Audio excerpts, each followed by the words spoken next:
Hello, welcome to Subjective Insights. Haven't really said much for a long time because I've been up and down on the confidence thing, and I've been using all of my capacity to affect change within my behavioural self or habitual self. I've been using all of that to get to the gym and get big and strong, or as big and strong as I can get. 13 stone 6 at the moment. Started off this journey at about 12 stone. Or oscillating between like 11.5 stone and 12.5 stone, and now I'm oscillating in the 13 stone region, so I reckon I'm not any like fatter than I used to be. I jump up and down if I eat a lot if I go through a scoffy stage. I can like get from, I think before I started working out, my heaviest weight was about 12.8, 12.10, and I did get quite chubby at some point, but that was the heaviest I got. Anyway, yeah, so what will I talk about? I'll talk about what I said earlier, our capacity to affect change in our behavioural selves. What do I mean by that? Say, us humans have a kind of default setting which is determined by the circumstances in which this biological organism would have existed thousands of years ago and would have existed within those circumstances for millennia.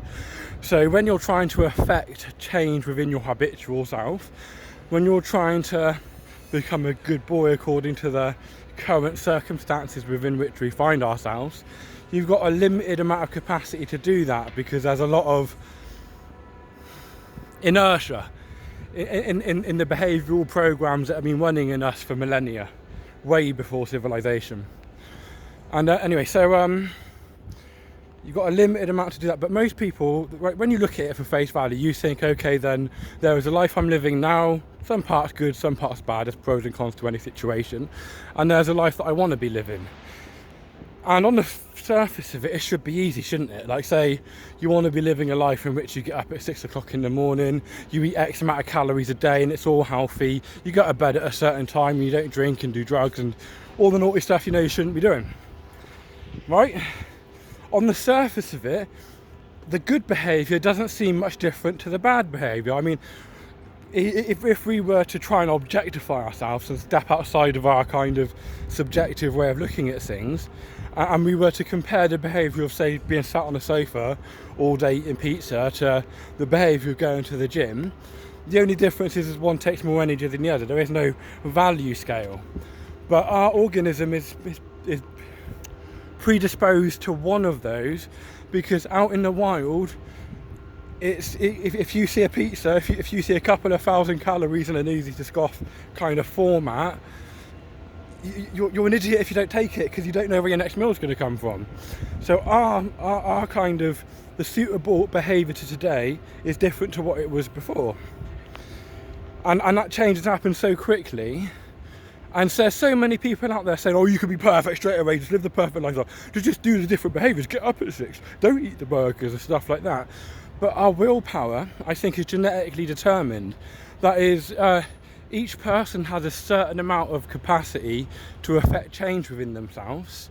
And this is different per individual on a genetic basis, just like in bodybuilding and weight training, certain people have a greater capacity to build muscle just because of their genetics. You can tell by how much bone they got and how big their frame is and stuff like that. The same goes for psychological, cognitive kind of characteristics, but they're more hidden. So the way around this is to break it up into really small, tiny steps and focus on one thing. So what I've been doing, I've just been focusing on getting to the gym and getting bigger. I've gone through like a little cut like months ago, got down to, my abs were showing, like beginning to show quite well, not quite well, but almost, but it was just too hard and it wasn't fun.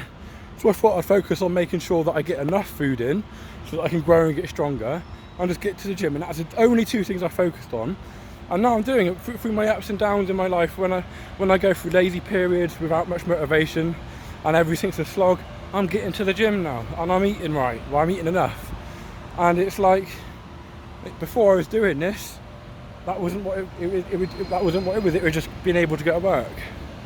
But so through just focusing on small little steps and having that goal, and that's the hardest part. You got to find a goal that you actually want. You can't just You can't just be like, I want to be a good boy. What's a good boy? Society says a good boy's getting fit and healthy, so I should get fit and healthy. Because you wouldn't really give a fuck about that goal, because it's not your goal. You got to find what you like. You got to find what you dig, and then you got to pursue it. And that can help you. That helps me kind of slowly progress towards the place I want to be. Not there yet. Nowhere near there yet. But I'm on a slow, gradual journey. And that's what we got to do. We got to hack our own cognition. We got to hack our own biology. We got to hack our own selves. Because it's not the knee-jerk reaction, the knee-jerk intuition towards how to become what we want to be, is to go what's the saying for it? Balls to the wall. Straight away, putting 100% effort into that, you know, and being perfect all the time, and that inevitably leads to failure. Small and gradual steps. And also, the key is not to be perfect all the time, not to maintain a clean slate throughout it all, but it's to I mean, when I was at school, I had this thing, I'd get given an exercise book, right? And at first, I'd write it all perfect. And I'll make one little slip up and it would look a bit messy. I'll be like, fuck it, I don't care anymore. And I wouldn't even try anymore. And that mentality, that desire for perfection, fucking sweat getting in my eyes, damn it. That desire for perfection is counterproductive. That's your enemy. The key is to fuck up, pick yourself back up, and crack on. That is it. Like before, I would try and work out, and I'll miss a couple of sessions to get to the gym, and I'm like, oh no, that's it. Fuck this, not doing this anymore. No point. Now over the last year and a half, I've not gone for a week, but gone back after. Now I've had about maybe a month or two not going in, being a naughty boy. But I picked myself back up, and that's the key. That's the key. You will never keep a clean slate in this game. Never. So what you got to do, you got to learn to see, oh, there's that fuck up before. Don't even try and wipe it clean. Don't even try and eradicate it. Go, oh, there it is. Does that change what behaviour I got to try and do now? Not really. Not really. It's the ego getting in the way. I want to be big and perfect, the big I am. Before I've done the work to become big and perfect, the big I am. I want to eat the cake before it's cooked. Goodbye.